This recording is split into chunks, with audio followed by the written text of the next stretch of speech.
Será que tem uma rainha da Inglaterra em Brasília? José Maria Trindade já com a gente. Bom dia, Zé Maria. Muito bom dia. Bonita música. Muito bom dia. Bom dia a todos. Olha, Vitor Brau, a pergunta aqui é a seguinte: o que é articulação política e quem é que manda no país?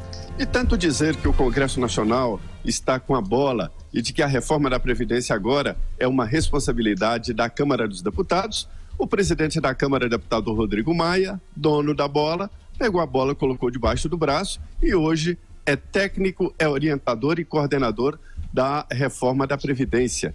Além disso, uma pauta está sendo estabelecida no Congresso Nacional pelos presidentes da Câmara e Senado, exatamente sem nenhuma interferência do governo.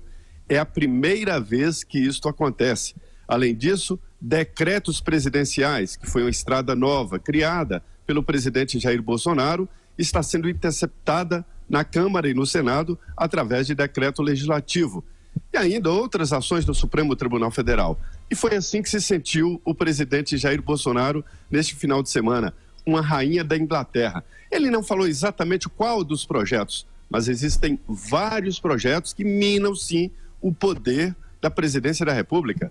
Tradicionalmente, o presidencialismo no Brasil, Vitor, é muito forte. E isso se reflete em vários setores, também no Supremo, no Congresso, né? Porque todos entendem que se o Palácio do Planalto é forte, o presidente é forte, os outros presidentes também teriam que ser fortes, ou seja, não ouvir ninguém.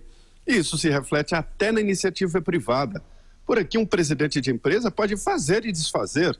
Em outros países existem conselhos que auxiliam o presidente e ele não é tão poderoso assim. Agora, esse sistema está se movimentando.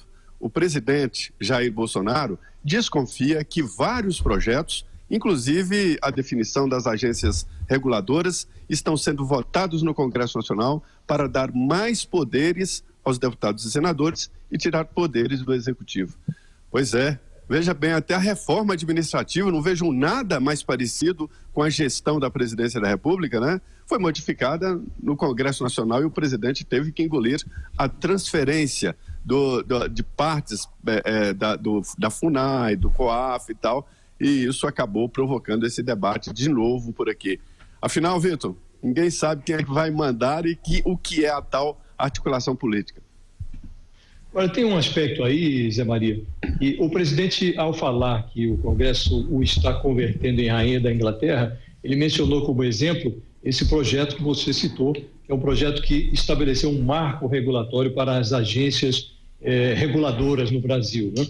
Essas agências viraram uma esculhambação. Hoje elas são cabide de emprego para apaniguados de políticos. É assim em mais ou menos 70% do preenchimento dos cargos de dirigente para essas agências. O que o Congresso fez, a meu ver, bem feito, foi um projeto de lei que disciplinou essa composição das agências, tornando mais draconiana a composição, impedindo indicações de políticos. A Câmara tentou manter, mas o Senado retirou, e dando uma certa autonomia para as agências. E o presidente aí reclama deste projeto como se fosse um projeto ruim, mas é um projeto bom. Criou-se um sistema em que vai haver uma lista tríplice de nomes técnicos, selecionados de acordo com o seu preparo, o seu currículo, e o presidente indicará, não o Congresso, esses nomes, e exatamente como é hoje, o Senado referendará ou não esse nome. Mas isso não é nenhuma novidade, é como é hoje. E é bom que seja assim, porque se não houver esse referendo, esse escrutínio do Congresso,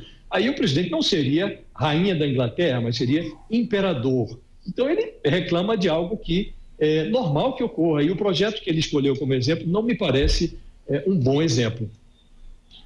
Ele não especificou, né? É um projeto bom, sim. As agências, você se lembra, logo no início aí do sistema de privatização do setor elétrico, das telecomunicações, no governo Fernando Henrique, a ideia, eu me lembro muito bem disso, é que as agências seriam fortes, reguladoras, definitivas, né? E defendendo principalmente o consumidor. De lá para cá, esse aparelhamento que a gente viu transformaram as agências em aliados de quem elas tinham que investigar. A gente vê isso claramente na área de telecomunicações, a gente vê isso claramente na área de mineração, a gente vê isso claramente na área de transportes, quer dizer, onde está essa agência que não cobra das concessionárias, não cobra do próprio governo para melhorar as estradas, né? As agências viraram isso, eu chamo isso, exatamente pelo aparelhamento. Esse projeto é bom, ele impedia inclusive ex-políticos, né? Ex-deputados, que era um lugar seguro para quem perdia a eleição. Você tem toda a razão. Aí é um dos projetos, mas existem outros. O presidente está incomodado aí, Josias, com esta interceptação da estrada dos decretos para governar.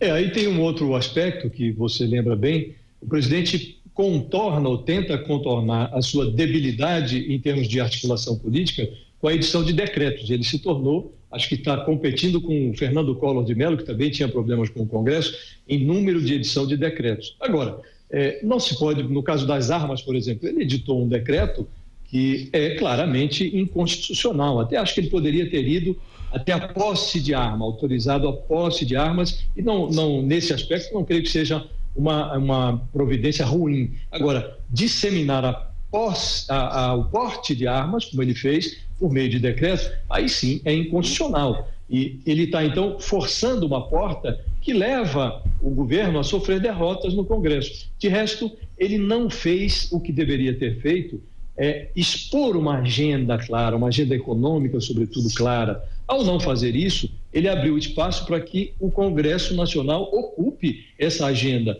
O Congresso tente colocar algo, porque não há vazio em política, né? Se o presidente deixa o vácuo, o Congresso vai ocupar. Então, o presidente permite que o Congresso o desligue da tomada. Ele deveria assumir o protagonismo. Quer tirar o toma lá da cá? Ótimo. Mas tem que informar o que vai colocar no lugar. Não dá para dizer, olha, vou distribuir cargos para indicados políticos nos estados, desde que sejam técnicos e preparados, depois recebe os nomes e simplesmente não nomeia. Então, ele não contribui para que o Congresso o leve em consideração. Olha, é isso mesmo. Eu costumo dizer de que onde há poder, há disputa. O próprio presidente Jair Bolsonaro incentivou esta independência do Congresso Nacional e agora cobra. Há quem diga por aqui de que o presidente quer mesmo essa disputa franca, aberta e direta com o Congresso Nacional. Os presidentes da Câmara e Senado é que não morderam a isca. A própria ideia de agência reguladora pressupõe uma distância e uma independência do governo, senão não precisava existir, né? Então é bom que a gente lembre isso também. Uma ANS, por exemplo, ou ela é independente, ou ela seria um departamento do Ministério da Saúde, né? Quer dizer, então é importante mesmo que haja pelo menos um mínimo de independência para não ter uma contaminação. Com mandato, direta. As agências têm mandato. Exatamente. Então esse é um ponto muito importante.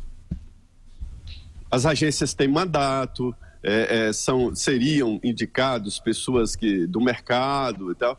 As agências não estão funcionando, são peças importantíssimas. Com a privatização, a postura da agência, ela é muito importante, porque, em última palavra, é quem defende o consumidor, seja ele grande consumidor ou pequeno consumidor. E as agências não estão funcionando. Precisam mesmo de passar por uma reforma. Agora, Zé, e como é que está a expectativa por aí em relação ao julgamento de amanhã no Supremo Tribunal Federal, possível julgamento, né, na segunda turma do STF, sobre aquele pedido de liberdade do ex-presidente Lula, que aponta justamente a suspeição do ex-juiz Sérgio Moro? Pois há uma imprevisibilidade, mas trata-se de um julgamento seríssimo, seria anular todo o processo. E a própria defesa do ex-presidente Lula veio dizer de que a defesa não se baseia na divulgação desses diálogos da Lava Jato, né? Ou seja, nem a defesa do ex-presidente acredita que isso possa mudar o destino, possa mudar a decisão dos ministros sobre o julgamento do ex-presidente Lula. Quando era juiz, Sérgio Moro estava em plena atividade, não era omisso, daí esses diálogos onde ele tenta coordenar e mostrar um caminho para o processo, um processo diferente, novo na sociedade. E agora esse assunto vem para o Supremo Tribunal Federal. Não se trata de um julgamento de mérito, não pode mais ser julgado o mérito deste processo, né? Agora as questões jurídicas, a chamada defesa jurídica, e não há expectativa de anular o processo. Seria muito difícil isso acontecer. Olha, Vitor, dificílimo, viu? E só para fechar, a gente falava antes sobre o presidente Jair Bolsonaro, ele fez uma postagem no Twitter sobre a seleção feminina de futebol, a seleção que foi eliminada ontem da Copa do Mundo da França, justamente pelas donas da casa, pelas francesas. O presidente escreveu no Twitter o seguinte: não fomos felizes no placar, mas vitoriosos na garra, determinação e honra à camisa verde e amarela. As meninas do futebol, os nossos cumprimentos por bem representar o Brasil no Mundial Feminino da França. Essa foi a postagem feita no Twitter pelo presidente Jair Bolsonaro. Quem nos acompanha também com imagens, vê aí na tela o tweet do presidente Jair Bolsonaro. Valeu, Zé Maria, bom dia pra você, boa segunda-feira, até mais. Perfeito, obrigado, muito bom dia a todos.